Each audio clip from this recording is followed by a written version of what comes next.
Hello my dear students, Gayatri Vidya Mandir Uchch माध्यमिक विद्यालय सांचौर जिला जालौर के हमारे ऑनलाइन क्लासेस में आप सभी का एक बार फिर से स्वागत है।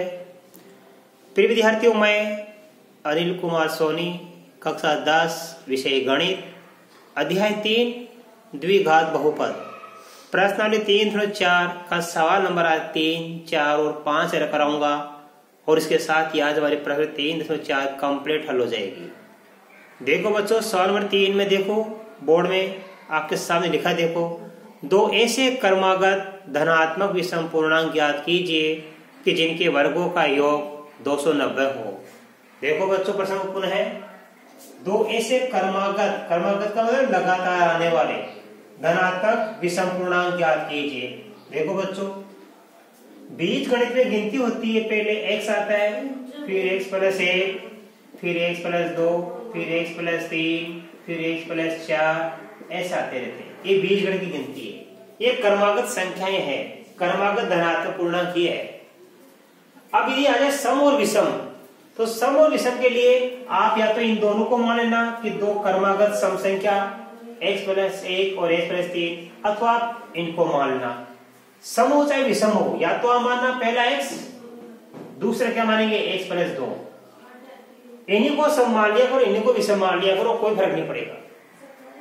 और देखो, इसी प्रकार यह मान सकते हैं x + 1 और x + 3, पहला x, दूसरा x + 2। दो क्रमागत धनात्मक विषम पूर्णांक, चाहे इन्हें मानो चाहे इन्हें मानो, चाहे सम हो चाहे विषम हो, आप इन दोनों को मान लिया करो अथवा इन दोनों को मान लो। तो मैं तो इनको मानूंगा, आप भी इनको मान लिया करो, ये सरल हो जाएगा, इससे हमारा सवाल हल हो जाएगा। देखिए बच्चों, शुरुआत कैसे करेंगे हम। सबसे पहले लिखेंगे, देखो, दो क्रमागत धनात्मक विषम पूर्णांक मानेंगे हम, लिखेंगे माना कि दो क्रमागत धनात्मक विषम पूर्णांक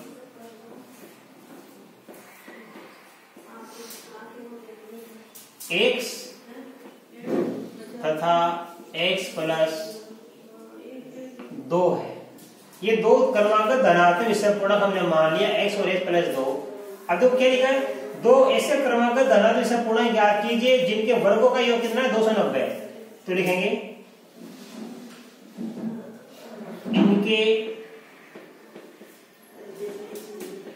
वर्गों का योग बराबर 290 है। इसलिए प्रश्नानुसार x का वर्ग तो बन जाएगा x², फिर x + 2, x + 2 का वर्ग, x का भी वर्ग बना दिया, x + 2 का भी हमने वर्ग बना दिया, और दोनों के वर्गों का योग कर दिया, बराबर हो जाएगा 290। अब देखो बच्चों, स्क्वायर करना सीखो।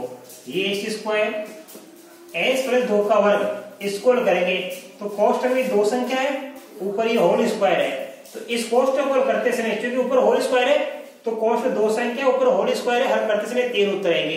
पहला उत्तर इस पहली का वर्ग, पहली संख्या क्या x, दूसरी संख्या 2, तो पहला उत्तर आएगा पहली का वर्ग यानी x का वर्ग, x²। दूसरा उत्तर आएगा इस दूसरी का वर्ग, पहला x का वर्ग x², दूसरा 2 का वर्ग कितना आएगा, 2 का वर्ग बन रहा है 2 दूनी 4, ये x का स्क्वायर, ये 2 का स्क्वायर 4। तीसरा उत्तर आएगा इन तीनों का गुणा, इन तीनों का गुणा 2 दूनी 4x, इन तीनों का गुणा कितना आएगा, 2 दूनी 4x बराबर 290।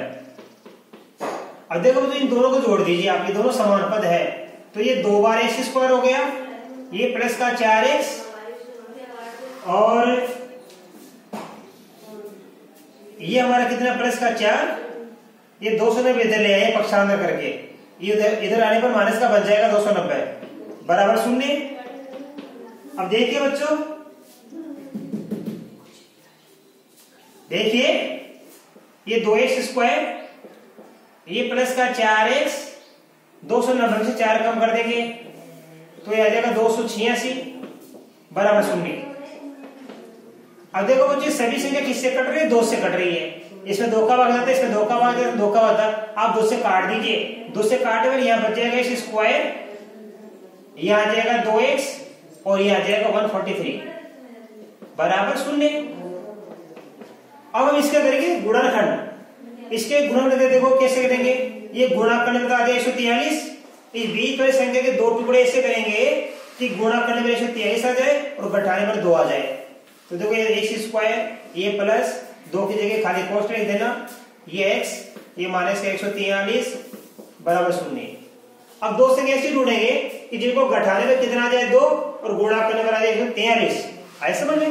जिससे मान लो हमारे पास है 10 और 12, 12 में 10 घटाएंगे 10, 13 में से 11 घटाएंगे, देखो 12 में 10 घटाएंगे 2, 13 में से 11 घटाएंगे 2 और 14 में से हम कितना घटाएंगे 12, तो भी कितना आता है 2 आता है, आए समझ में। तो देखो यहाँ पे हमें 2 संख्या ऐसी लेनी है जिनको घटाने पर कितना आ जाए 2 और गुणा करने से 43। तो देखो इनको घटाने पर कितना आ रहा है 2 आ रहा है, इनको गुणा करने पर 120 आ रहा है। अब इनको गुणा करके देख लेना आप, 143 आ जाएगा। तो कोष्ठ में 2 की जगह लिखेंगे 13 माइनस 11, गुणा करना मैंने आपको सीखा रखा है। देखिए अब ध्यान देना, ये एक्स स्क्वायर प्लस ये 2x, ये 13 में 11 के 2 बच गया, तो ये एक्स स्क्वायर, इसका मतलब क्या है 13 में 11 के 2 बचता है, तो ये भी 2x है, ये भी 2x है, ये 143 के 143, तो इस 2x को मैंने क्या दिया 13 माइनस 11 दिया है। अब हमारे गुणनखंड हो गया 2, x प्लस 11, x प्लस 13, ये x प्लस 13 हो गया प्रथम और x प्लस और माइनस मिलकर बन जाएगा माइनस 11। एक बार प्लस का गया 13 और प्लस माइनस मिलकर माइनस का 11, तो ये x प्लस 13 हो गया प्रथम गुणनखंड और ये x माइनस 11 हो गया द्वितीय गुणनखंड। अब इनको बारी बारी से कर लीजिए आप, x प्लस 13 बराबर 0 है और x माइनस 11 बराबर भी क्या 0। इसको करेंगे तो x बराबर क्या आएगा माइनस का 13, ये प्लस का 13 ऊपर चल जाएगा, माइनस का 13 बन जाएगा।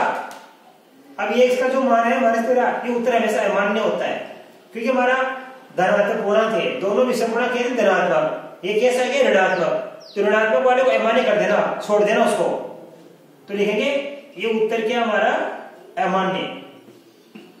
x बराबर माइनस 13 है, ये उत्तर हमारा अमान्य है, ये उत्तर मान्य नहीं है। इसको करो, x बराबर ये माइनस 11 उधर जाएगा तो ये प्लस का बन जाएगा, तो x बराबर 11 आ गया, अर्थात इस x का मान कितना आ गया 11 आ गया।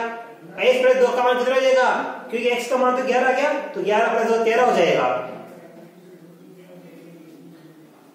तो लिखेंगे इसलिए क्रमागत 2 विषम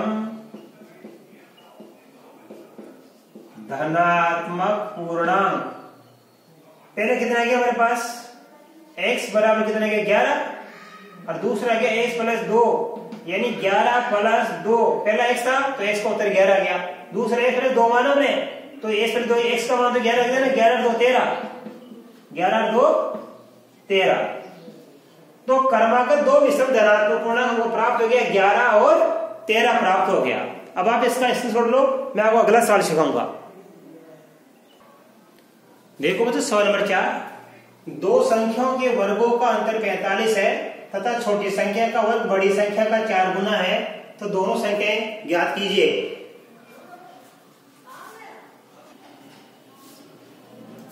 देखो बच्चों हम लिखेंगे 2 संख्या मानेंगे x और y, लिखेंगे माना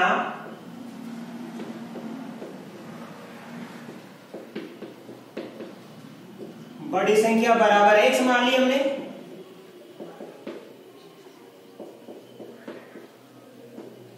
छोटी संख्या बराबर हमने y मान ली। इसलिए नंबर 1 शर्त से, नंबर 1 शर्त क्या लिखा है 2 संख्याओं के वर्गों का अंतर कितना 45, नंबर 1 शर्त से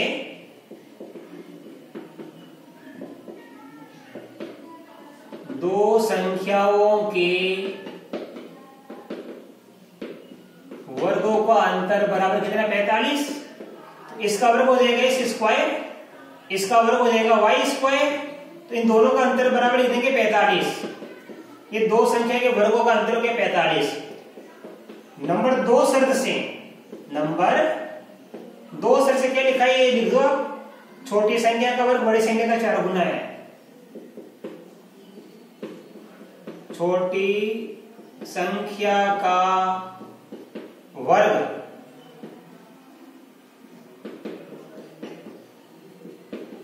बड़ी संख्या का 4 गुना है। तो छोटी संख्या कौन सी माने में y, तो छोटी संख्या का वर्ग क्या बन जाएगा y स्क्वायर, कोमा का मतलब बराबर होता है गणित में। अब देखो बड़ी संख्या का 4 गुना, बड़ी संख्या में क्या मानी x, तो ये हो जाएगा 4x। तो छोटी संख्या का वर्ग बन गया y स्क्वायर, किसके बराबर है, बड़ी संख्या का 4 गुना। तो बड़ी संख्या में x मानी, x का 4 गुना हो गया 4x, छोटी संख्या का वर्ग हो गया y स्क्वायर, तो y स्क्वायर बराबर 4x। ये समीकरण नंबर होगी 2। अब समीकरण 2 का मान 1 रख देंगे हम। समीकरण 2 से y स्क्वायर बराबर 4x समीकरण 1 में रख देंगे बच्चों। रख दीजिए x स्क्वायर, ये माइनस, और y स्क्वायर का मान कितना है 4x है, तो इस y स्क्वायर जगह रख दीजिए 4x बराबर 45। तो x स्क्वायर माइनस का 4x 45 इधर ले आओ, माइनस का 45 बराबर 0 बच जाएगा। अब इसके करेंगे गुणनखंड, x स्क्वायर माइनस खाली कोष्टक x माइनस का 45 बराबर 0। देखो दो, इसके 4 के 2 टुकड़े से करेंगे कि गुणा करने पर आ जाए 45 और घटाने पर आ जाए 4। तो क्या लिखेंगे 9 माइनस 5, 9 में से 5 के 4 बच जाता है, 9 को 5 से गुणा करें 45 आ जाता है। अब इसके 2 करेंगे गुणनखंड, x माइनस 9, प्रथम तो हो गया x माइनस 9, ये x माइनस 9 हो गया प्रथम गुणनखंड। अब ये माइनस को माइनस क्या बन गया प्लस, दूसरे वाली 2x प्लस 5 बराबर 0, इतना लिख लिया करो। ये प्रथम गुणनखंड हो गया x माइनस 9 और दूसरा हो गया x प्लस 9, x प्लस 5 बराबर 0। अब आप इसको कर लीजिए, देखो नंबर 1 x माइनस 9 बराबर 0, नंबर 2 x प्लस का 5 बराबर 0। तो ये x बराबर क्या हो जाएगा 9 और यहाँ x बराबर हो जाएगा माइनस का 5। ये जो माइनस का उत्तर आता है ये तो लिख देना अमान्य, x का मान जो आया 9 उत्तर मान्य है, इसका x का मान जो आया ना x बराबर 9, ये x बराबर जो मान आया हम समीकरण 1 में रख के देख लो चाहे 2 में रख के देख लो। 1 में रख के देखेंगे तो भी y का मान आ जाएगा, 2 में रख के देखेंगे तो भी y का मान आ जाएगा।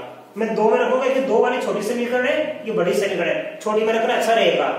तो लिखेंगे आगे मैं बता रहा हूं x बराबर 9 समीकरण 2 में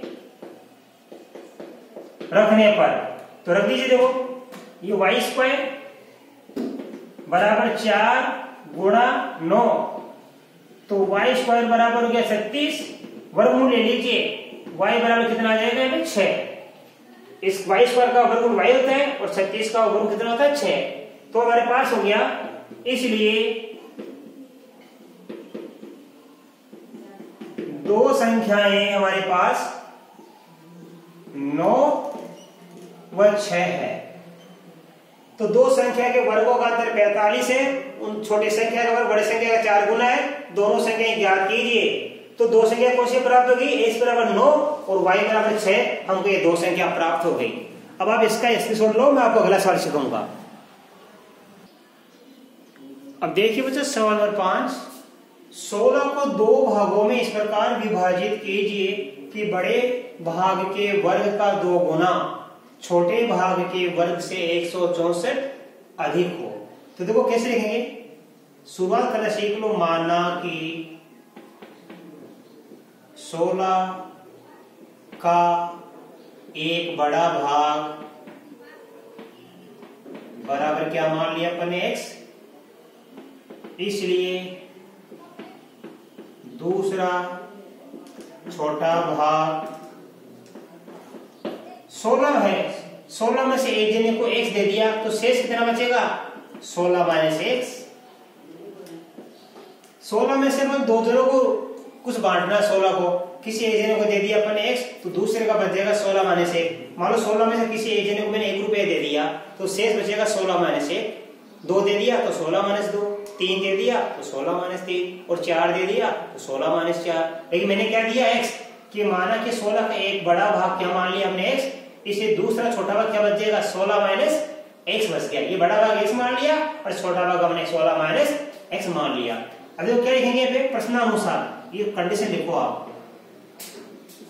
प्रश्नानुसार क्या है कि बड़े भाग, यहां से लेके यहां तक लिखो आप, बड़े भाग के वर्ग का 2 गुना कोमा छोटे भाग के वर्ग से 164 अधिक है। प्रश्न क्या लिखा? बड़े भाग के वर्ग का 2 गुना छोटे भाग के वर्ग से 164 अधिक है। अब इस कथन के अनुसार अपने समीकरण बनाएंगे। देखो क्या लिखा है, बड़े भाग का वर्ग का 2 गुना, तो बड़ा भाग क्या माना हमने? x माना, ये रहा x। बड़े भाग का वर्ग, ये बड़े भाग का वर्ग बन गया। बड़े भाग के वर्ग का 2 गुना, ये 2 से गुणा कर दिया मैंने। तो बड़े भाग के वर्ग का 2 गुना क्या बन गया? 2x स्क्वायर, और कोमा की जगह लिखो बराबर। समझ रहे अच्छे? बराबर। अब लिखेंगे छोटे भाग का वर्ग। छोटा भाग कितना हमारे पास? 16 माइनस x। छोटा भाग x माइनस 16 माइनस x है, तो छोटा भाग लिखा 16 माइनस x का वर्ग, ये वर्ग। अब लिखो छोटे भाग के वर्ग लिखने के बाद छोटे भाग के वर्ग से 164 अधिक, अधिक मतलब प्लस कर दो। ये छोटे भाग का वर्ग बना दिया, इससे 164 अधिक करने के लिए हमने दिया प्लस का 164। तो ये बड़ा भाग के वर्ग का 2 गुना, ये बड़े भाग के वर्ग का 2 गुना किसके बराबर होगा? ये छोटे भाग के वर्ग से 164 अधिक हो गया। इस प्रकार ये हमारा समीकरण बन गया। अब इसको आगे कर लीजिए आप। ये क्या है? 2x स्क्वायर, कोष्ठ में 2 संख्या ऊपर होल स्क्वायर है। तो अभी सिखाया था मैंने आपको, जब भी कोष्ठ में 2 संख्या होती है ऊपर होल स्क्वायर होता है, इसको हल करते से 3 उत्तर आते हैं। पहला उत्तर इस पहली का वर्ग, तो 16 का वर्ग क्या आएगा? देखो 16, ये 16 का वर्ग। दूसरा उत्तर क्या आएगा? इन तीनों का गुणा, माइनस का 2 गुणा x गुणा 16। तीसरा उत्तर क्या आएगा हमारे पास? x का वर्ग। ये आ गया पहला उत्तर 16 का वर्ग।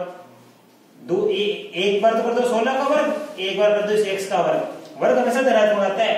ये माइनस का x है तो भी प्लस x स्क्वायर आएगा, प्लस का x होता तो भी प्लस का x स्क्वायर आता। किसी भी संख्या का वर्ग हमेशा धनात्मक आता है।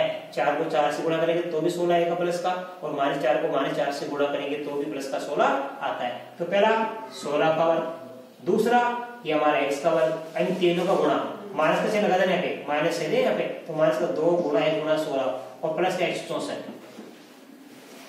अब आप इसको कर लीजिए, 2x स्क्वायर बराबर 16 वर्ग कितना बनता है?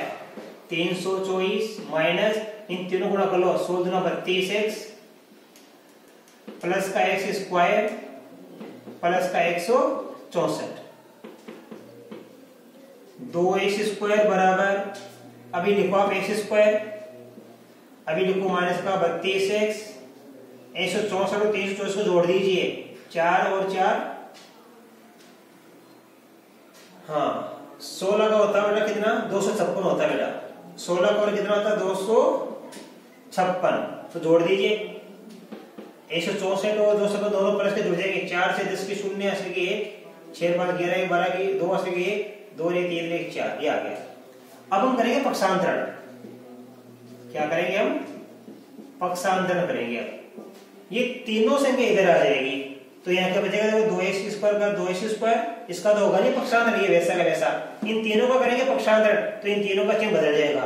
ये x स्क्वायर प्लस का था तो माइनस का, ये माइनस का 32x है, प्लस का 32x बन जाएगा, प्लस का 420 है तो माइनस का 420 बन जाएगा। अर्थात मैंने बताया जिस संख्या का पक्षांतर करते हैं उसका चिन्ह बदल दिया जाता है। 2x स्क्वायर से x स्क्वायर बढ़ाएंगे तो x स्क्वायर बच गया, प्लस का 32x माइनस का 420 बराबर 0। अब हम इसके करेंगे गुणनखंड। तो गुणन कैसे करेंगे? इस बीच वाले संख्या के 2 टुकड़े करेंगे, 2 टुकड़े ऐसे करेंगे कि इनको गुणा करने पर इसके गुणा के बराबर आ जाए, यानी 420 आ जाए। गुणा करने पर कितना आ जाए? 420, और माइनस का चिन्ह नहीं है तो दोनों को बढ़ाने पर आ जाए 32। तो देखो कैसे आएगा? x स्क्वायर, ये प्लस, ये खाली कोष्टक, ये x माइनस का 420 बराबर 0। इसके 2 टुकड़े करेंगे, उन दोनों को घटाने पर कितना आ जाए? 32। तो मैं लिखूंगा 42 माइनस का 10। 42 में 10 गया कितना बचता? 32, और 42 को 10 से गुणा करने पर आता है 420। इस प्रकार हमने 32 के 2 टुकड़े कर लिए। 42 माइनस कितने हो गए हमारे पास में? 10। अब इसके 2 गुणनखंडों को प्राप्त हो जाएंगे। देखो x प्लस का 42, दूसरे प्लस और माइनस में बनेगा माइनस x माइनस का 10 बराबर 0। इनको आगे कर लो गुणनखंडों को। x प्लस 42 बराबर 0, तो दूसरा क्या है x माइनस का 10 बराबर 0। इसको करेंगे तो ये 42 उधर जाने बन जाएगा माइनस का, इसको करेंगे तो माइनस का 10 उधर जाने बन जाएगा प्लस का 10। ये माइनस का जो उत्तर आ गया इसको लेंगे अमान्य, और ये उत्तर हमारा क्या हो गया मान्य हो गया। तो 16 का एक बड़ा भाग हमने क्या माना x, और x का उत्तर कितना रहेगा 10, तो लिखेंगे इसलिए 16 का या 16 के 2 भाग x बराबर कितना हुआ 10, तथा 16 माइनस x बराबर हो जाएगा 16 माइनस 10, x का मतलब समझ देना बराबर 6, अर्थात 10 और 6। 16 के 2 भाग कौन कौन से हो गए, 16 का एक भाग तो हो गया 10, तो शेष कितना बचेगा 16 में 10 घटाएंगे 6 बच जाएगा। तो 16 के 2 भाग हो गए 10 और 6, 10 और 6 हो गया हमारे पास।